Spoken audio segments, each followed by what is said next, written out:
Oui, bonjour. Je m'adresse à vous comme président de l'Association des garderies privées du Québec. Vous savez que le dossier des garderies traîne depuis belle lurette au Québec. Vous en entendez probablement parler depuis près de 15 ans dans les médias.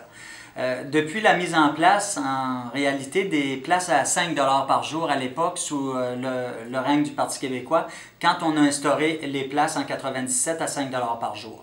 Je veux vous parler du sous-financement chronique des garderies privées au Québec. Quand je parle de sous-financement chronique des garderies, je parle de sous-financement chronique des enfants qui fréquentent notre réseau. Et c'est ça qui est aberrant à l'heure actuelle. Vous savez que depuis le 1er septembre de cette année, 2011, nous avons les mêmes règles et les mêmes obligations à respecter dans les garderies que dans les centres de la petite enfance au Québec. Nous devons avoir 2 éducatrices sur 3 qualifiées. Le Québec fait face à une pénurie de main-d'œuvre dans plusieurs milieux, dont celui des garderies au Québec.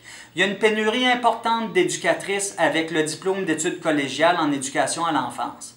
Donc, comment vous voulez qu'on soit compétitif avec les centres de la petite enfance si on est sous-financé par rapport à eux?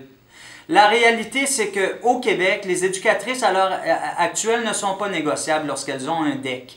Donc, on n'est pas en concurrence avec les centres de la petite enfance en ce qui est aux enfants.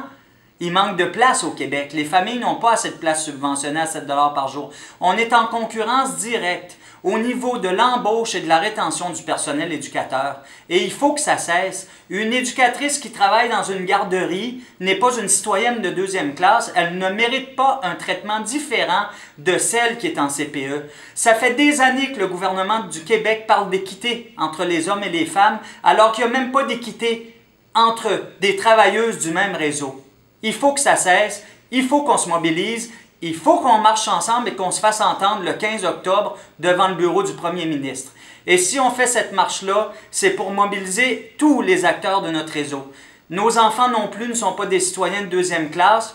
On reçoit à l'heure actuelle pour un poupon quasi 7 $ par jour d'écart de financement par rapport à un poupon qui va dans un CPE. Dites-moi, monsieur le gouvernement, qu'est-ce qui justifie l'écart actuel de financement? L'enfant qui vient dans une garderie privée est moins important que celui qui va dans un CPE?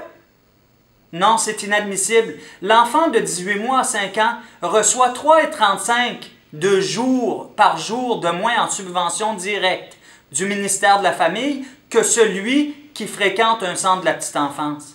Et encore pire, l'enfant qui a des besoins particuliers reçoit 3,35 $ par jour de subvention en moins que celui qui va dans un centre de la petite enfance. C'est inadmissible, on ne peut plus. Il faut comprendre que les subventions qui sont dédiées à nos enfants servent à racheter du matériel éducatif de qualité, servent à bonifier le programme éducatif dans une garderie, servent à rémunérer le personnel et à offrir des repas équilibrés, à payer quelqu'un à l'entretien qui va faire de l'entretien dans un service de garde pour que ce soit hygiénique et propre. Alors, lorsqu'on coupe nos subventions ou lorsqu'on traite nos enfants différemment au niveau de leurs subventions journalières, on dit aux services de garde, nivelez par le bas la qualité de vos services. Et on se refuse à le faire, et à l'association et dans notre réseau. Ça fait des années qu'on travaille pour augmenter et améliorer la qualité des services éducatifs dédiés aux enfants de notre réseau. C'est pas aujourd'hui qu'on va reculer sur les gains qu'on a fait depuis 1997 pour se faire dire, gardez vos enfants dans un dépanneur. Ça suffit, il faut se mobiliser, on ne s'occupe pas de marchandises, on s'occupe de l'avenir du Québec de demain, qui sont les enfants et les futurs travailleurs.